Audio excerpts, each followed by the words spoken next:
Alors, moi je suis Johan de l'atelier Siver. Donc Siver, c'est Suzanne et Johan. On est quand même deux à travailler dans cet atelier.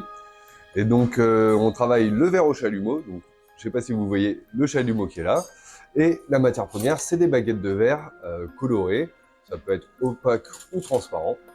Et on les façonne dans la flamme du chalumeau pour fabriquer des objets de bijouterie ou de décoration. Voilà, en général en verre plein, mais on peut faire aussi du verre soufflé. Et au niveau du parcours, donc on a une formation de souffleur de verre, donc soufflage de verre traditionnel, des vases, des carafes, etc. On a fait un CAP et un BMA. On a fait aussi un CAP de décorateur sur verre, donc c'est plutôt le travail à froid du verre. Après, on a travaillé pendant 7 ans à la cristallerie de Baccarat, en Lorraine. Et passé ces 7 ans, on s'est senti prêt à monter notre atelier, donc l'atelier Siver, et qu'on a installé à Pernes-les-Fontaines. Alors, on a eu un coup de cœur pour la matière. C'est vraiment le verre, de voir des artisans travailler le verre, la matière en fusion, sa malléabilité, le fait de pouvoir le colorer de 1000 façons différentes, le souffler ou le faire plein, jouer avec les reflets et la lumière. Enfin voilà, c'est une matière qu'on a trouvée magique et on a eu envie d'apprendre à la maîtriser, ou au moins de la travailler.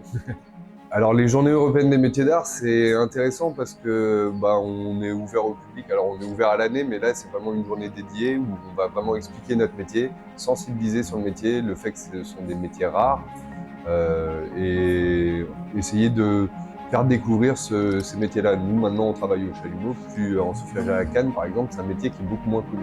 Souvent les personnes qui rentrent nous disent ah mais je connaissais que le métier de souffleur de verre. Les GEMA, ça permet vraiment de faire découvrir notre métier et de sensibiliser au travail artisanal. Et pour toutes les générations.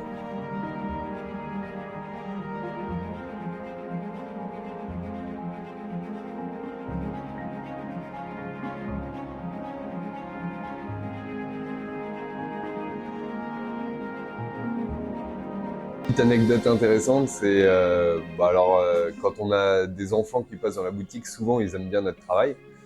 Mais on a eu quand même déjà 2 fois des enfants qui nous ont acheté des pièces avec leur propre argent de poche. Et donc là, c'est vraiment hyper gratifiant parce que, enfin voilà, si l'enfant il préfère notre pièce à des bonbons, c'est vraiment, pour nous, c'était hyper gratifiant. Voilà, petite anecdote qui fait plaisir.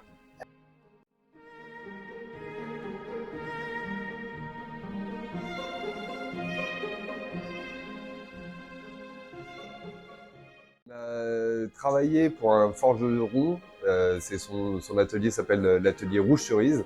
Donc il a fait une estampe d'un cerisier japonais. Il a forgé tout le métal pour faire tout le branchage et quelques bourgeons en métal. Et nous, après, derrière, on a travaillé sur les bourgeons et les fleurs qu'on a fait. On a dû lui en faire 70-80. Ça fait une très belle estampe qui est vraiment magnifique. Moi, la matière première, c'est des baguettes de verre. Donc j'ai du transparent, j'ai du opaque, j'ai du coloré ou pas. Et vraiment, ça, c'est ma matière première. Après, la flamme d'un chalumeau, comme j'ai là. Et après, c'est vraiment façonné à la main, avec des pincettes. J'ai plein de petits outils, des ciseaux, des pincettes. Et ça me permet de façonner voilà, tout ce qu'on fabrique, bijouterie ou décoration.